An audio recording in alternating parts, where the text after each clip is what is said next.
every cloud. Brum brum. It's been too long. 2 weeks maybe. It was meant to be weekly. It was meant to be the news. The subcategory, the subsection, what was that called again? Cloud wine. We talk about good news that people always perceive as bad news.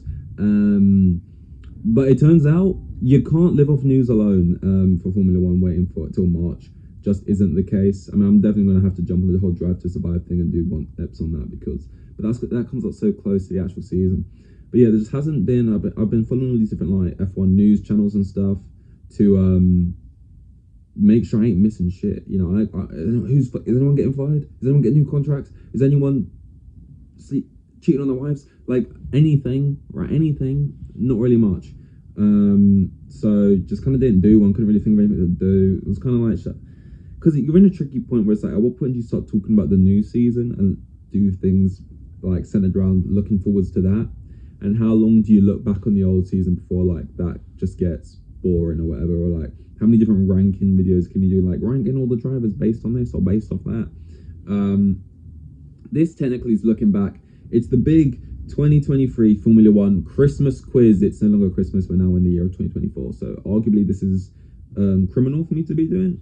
It's 15 questions. I've not even looked over any of the questions yet. I would be happy if I got even a third of these right. Just to explain that, during the season, as it was happening, with 4 or 5 races to go, I thought it was still on the cards that Verstappen could win every race.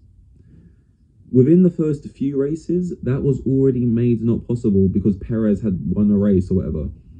In my mind, I completely forgotten that. And when Sainz won that race, that was it. When Sainz won that race in Singapore, to me, I extra hard celebrated it because it was like, he's not going to win every race this year or whatever. And it's like, that already hasn't happened. Like, that's how much I don't retain some of the information sometimes. Not because, not personal, because I'm enjoying it or anything like that.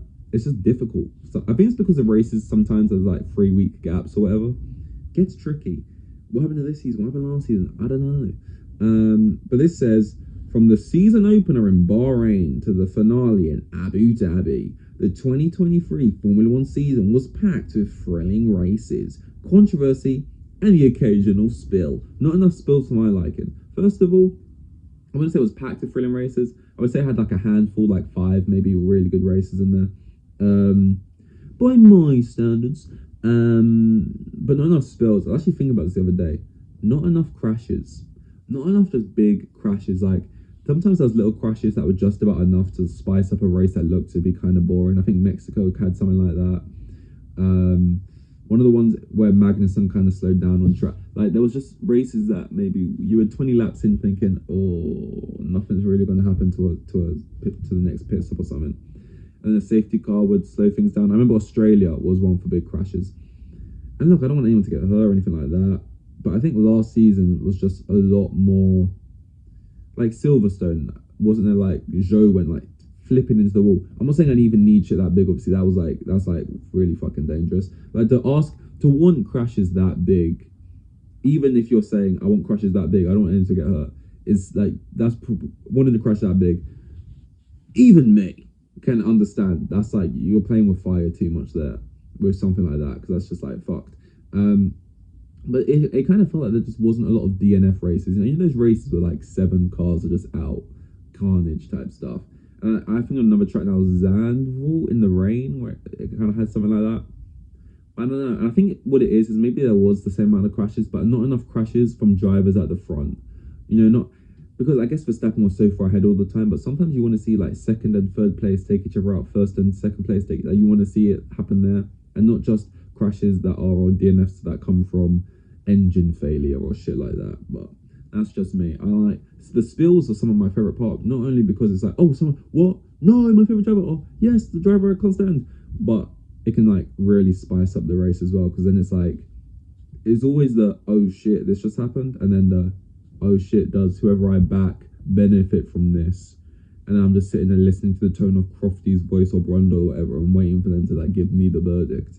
But yeah, then it goes on to say, it all ended with Max Verstappen recording the most dominant campaign in history, with 19 wins from 22 races, 575 points, and a whole host of records in tatters.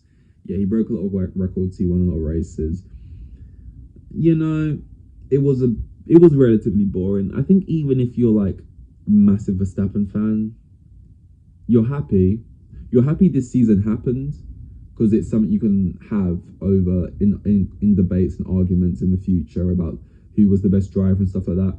But just in terms of excitement and watching it, like in the moment, obviously the domination is just fun because it's easy. But I think looking back, like Man City, they win the league with Aguero last minute, right? In the moment, that's horrible.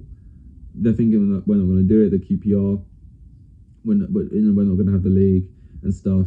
You kind of just want to, they've had seasons where they just walk it, right? And that's like easier. But like looking back, it's like, oh my God, it's so much more fun to watch your team or whoever win. And it was a close thing. Or like to watch your team beat a team 4-0 every game, or like to watch your team have games where like they're down 3-0 and they come back and win 4-3. Like that is like, oh my God. And obviously in the moment when you're watching it, it's like we're down 3-0, this is horrible, and it's like it's not enjoyable. But then looking back, it's retrospectively an amazing feeling. So you only enjoyed this if you're like you're just chronically online and it helps you in Twitter arguments, really. But how closely were you paying attention to what went on behind him? Pretty closely at the time, although I definitely don't remember any of it. Anyway, let's take this quiz and let's find out. How many Grand Prix... Okay, this is ridiculous. I'm getting 0 points.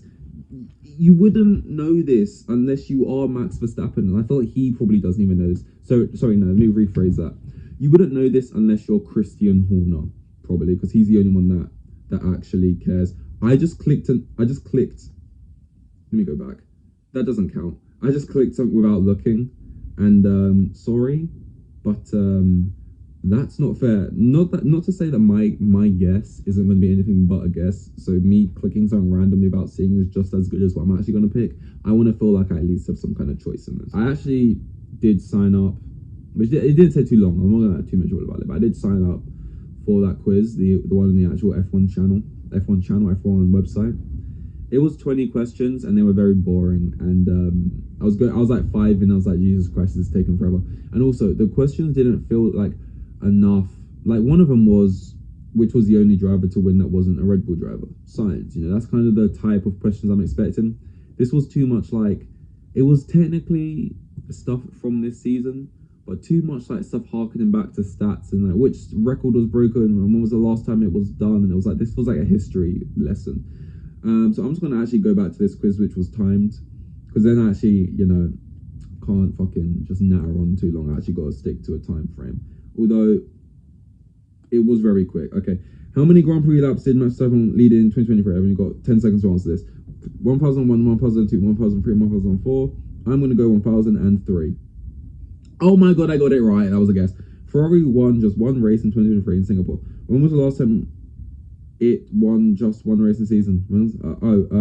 These are all long ago. 1994, 1995, 2009, or 2011. I'm going to go 2011. Oh my God, I'm 2 for 2. What was Lewis Hamilton's pole margin over Max Verstappen in Hungary? I don't know. These are all tiny. These are all 0.003. I'm 3 for 3 and I've guessed them all. Oscar Piastri lost out on a maiden podium at Silverstone due to the safety car, but what triggered it? Magnussen, Hulkenberg, Nick De Vries, or Bottas? Ooh. I went Magnussen. I'm 4 for 4.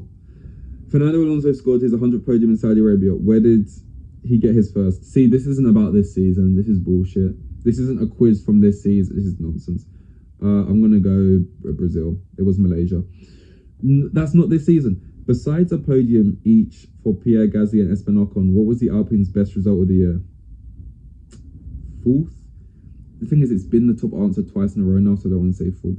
I'm going to go 6th. It was 4th. It was 4th. It was the top answer for 3 times in a row. Logan Sargent became the first US driver in F1 since who? I've only ever heard of Scott Speed. Alexander Rossi. Scott Speed. It was Rossi. I've never heard of him. What is the total you get if you add all four of AlphaTauri's 2023 driver race numbers together? That is ridiculous. How am I meant to know this? 63, 82, 86, 93. 86. Oh my god, I got it right. I'm great at guessing. I should do this professionally. Valtteri Bottas scored just 10 points all season, but where did he take his last win? Again, that has nothing to do with this season. Russia. It was Turkey. I do remember him winning in Russia. That's when he's like, to all it concerns, fuck you. When was Haas's highest legal qualifying position of the year? Legal, they said. Wasn't, I feel like it was, Magnussen. It was Magnussen. Fourth, yes. I was between third and fourth. I just thought I'd remember if he was top three. At which corner did Sergio Perez quash in qualifying? I don't know any of the corners, so this is a complete guess. I think it was out just going into that tunnel, but I don't know what that's called. Saint Devote, apparently is what it's called. After which race was Nick De Vries replaced by AlphaTauri? Austria, British, Hungarian, Belgium.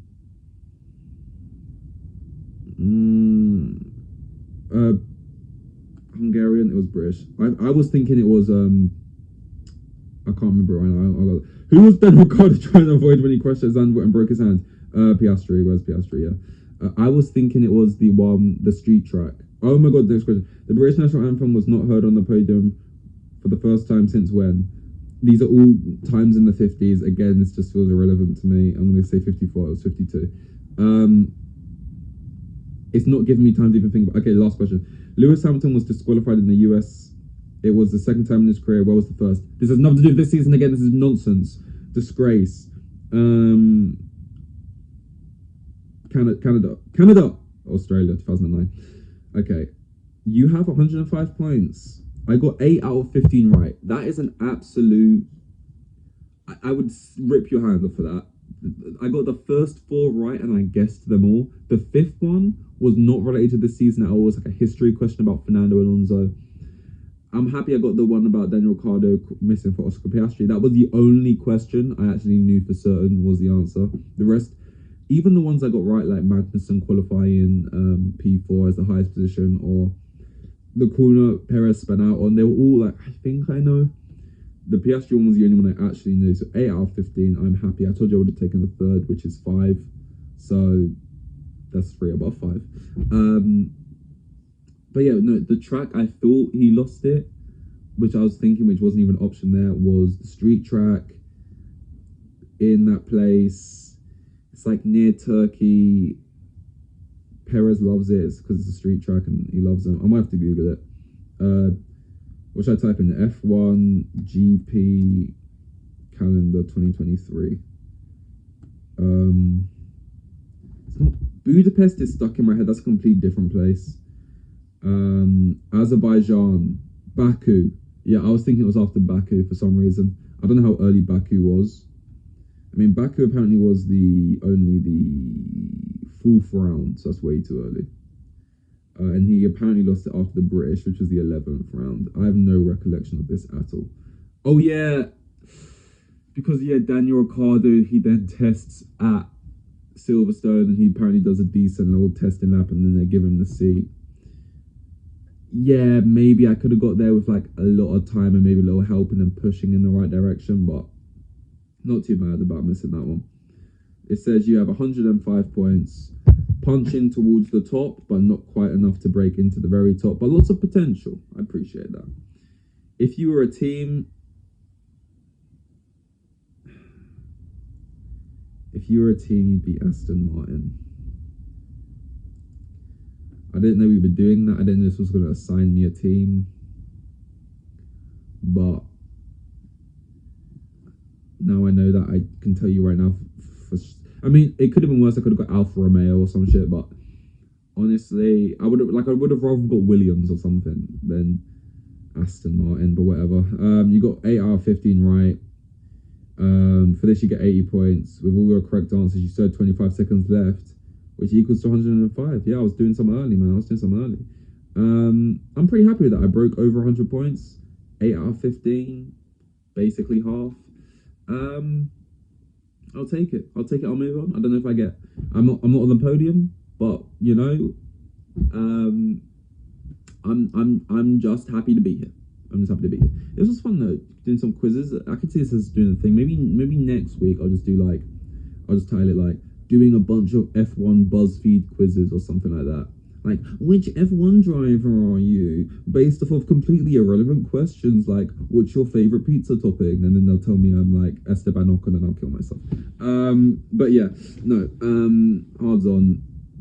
We got them going to the end. Maybe we'll do another news one at some point if some juicy stuff kicks in. But we're back. We're going to be consistent. And yes, thank you, Dankeschön. And I'll see you in the next one.